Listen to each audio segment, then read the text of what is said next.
जेलों की संख्या 1,88,000 थी, लेकिन 2 लाख से अव्वल लोगों को वहाँ भेज करके जेलों के अंदर कैदियों के साथ ठूस करके और उनको इमरजेंसी के दौरान रखा गया। आज 25 जून है, वही तारीख जिस दिन दिवंगत प्रधानमंत्री इंदिरा गांधी ने अचानक देश में इमरजेंसी यानी आपातकाल लागू करने का ऐलान किया। इसी के साथ ही देश के तमाम छोटे बड़े विपक्षी दलों के नेता और कार्यकर्ताओं को जेल में ठूस दिया गया। बीजेपी उस काले दौर को याद करते हुए आपातकाल के 50वीं वर्षगांठ को संविधान हत्या दिवस के रूप में मना रही है। इस मौके पर केंद्रीय मंत्री राव इंद्रजीत सिंह ने गुरुग्राम स्थित बीजेपी के गुरु कमल कार्यालय में पत्रकारों को संबोधित करते हुए इमरजेंसी के दौरान विपक्षी नेताओं को दी गई क्रूर यातनाओं का जिक्र किया। आप सभी को पता है कि देश भर के अंदर 50वें सालगिरह इमरजेंसी की आज के दिन है और उसके ऊपर जगह जगह नई पीढ़ी को अवगत कराने के लिए कि इमरजेंसी के दौरान क्या क्या गलत काम हुए थे, कुछ पार्टी ने नेताओं को तैनात किया है। और मैं आज आपके बीच इसी उपलक्ष्य के अंदर आया हूँ कि 1.25 साल के करीब जो इमरजेंसी चली थी, ये देश की तीसरी इमरजेंसी थी। इससे पहले 2 इमरजेंसी हो चुकी थी, एक सन 62 के अंदर जब चीन से लड़ाई हुई थी, दूसरी 71 के अंदर जब पाकिस्तान से लड़ाई हुई थी। लेकिन राजनीतिक दृष्टि से ये तीसरी वाली सन 75 की लगाई गई इमरजेंसी सबसे ज़्यादा हमारे प्रजातंत्र के लिए घातक थी। इसका कारण ये था कि 71 के अंदर चुनाव हुए थे,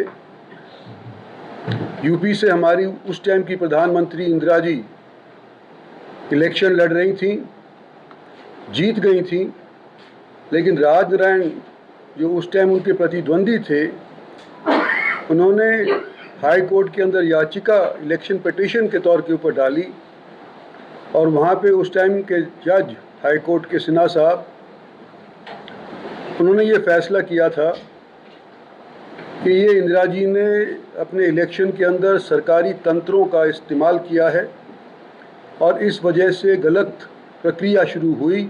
और उन्होंने कहा कि 6 साल के लिए ये इलेक्शन लड़ने के लिए उन पर प्रतिबंध लगा दिया कि 6 साल के लिए वो इलेक्शन नहीं लड़ेंगी और इस इलेक्शन को वो हार चुकी हैं। सुप्रीम कोर्ट ने इंदिरा जी ने अपील करी, सुप्रीम कोर्ट ने ये फैसला किया कि वो वोटिंग नहीं कर सकती लेकिन प्रधानमंत्री रहेंगी। और उस दौरान 71 से लेकर के और 75 तक जब ये सुप्रीम कोर्ट का फैसला हुआ, इन 3-4 सालों के अंदर काफ़ी अफरा तफरी देश के अंदर हो गई। जयप्रकाश नारायण उस टाइम के एक बहुत भारी नेता हुआ करते थे, जो उस टाइम के ऊपर दूसरे गांधी भी कहलाया जाया करते थे, और उन्होंने उनके ऊपर ये आरोप लगाया कि इन्होंने जनता को सरकार की बात मानने से प्रेरित किया है कि सरकार की बात ना मानी जाए। और जब ये जनता के अंदर अफरा तफरी हुई तो उन्होंने, इंदिरा जी ने इस इलेक्शन के फैसले के बाद, सुप्रीम कोर्ट के फैसले के बाद इमरजेंसी लगा दी।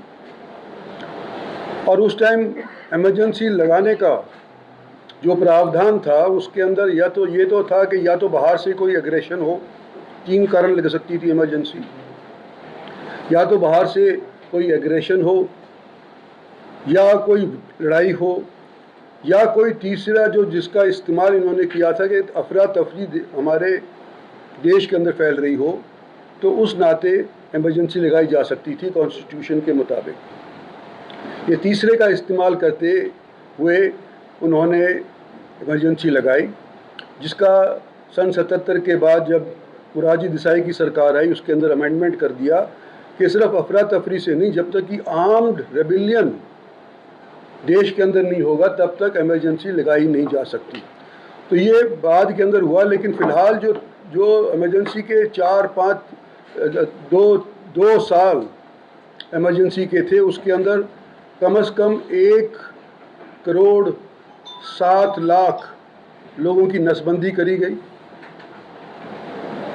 26,000 पॉलिटिकल नेता वो जेल भेजे गए और उनके साथ जो सहयोगी थे वो भी मिला करके 2 लाख से अधिक लोगों को जेल के अंदर भेजा गया, जबकि उस टाइम के अंदर कुल देश के अंदर जेलों की संख्या 1,88,000 थी।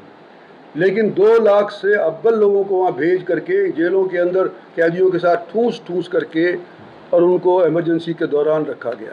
ये काला दिवस हमारे प्रजातंत्र के लिए था।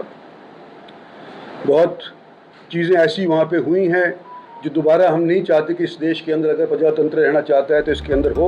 बहरहाल दिलचस्प है कि राव इंद्रजीत सिंह ने अपनी सियासी पारी का आगाज कांग्रेस से ही किया था और वो सांसद के अलावा यूपीए सरकार के दौरान केंद्र में मंत्री भी रह चुके हैं। उस दौरान उनकी तरफ से इमरजेंसी की शायद ही कभी आलोचना की गई। ऐसे में आपातकाल पर उनके ताज़ा बयान पर आपका क्या कहना है, कमेंट कर जरूर बताएं। गुरुग्राम से पवन सेठी, पंजाब केसरी टीवी।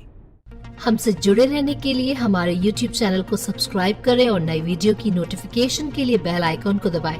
अगर आप ये वीडियो Facebook पर देख रहे हैं तो लाइक जरूर करें और ज्यादा से ज्यादा शेयर करें। धन्यवाद।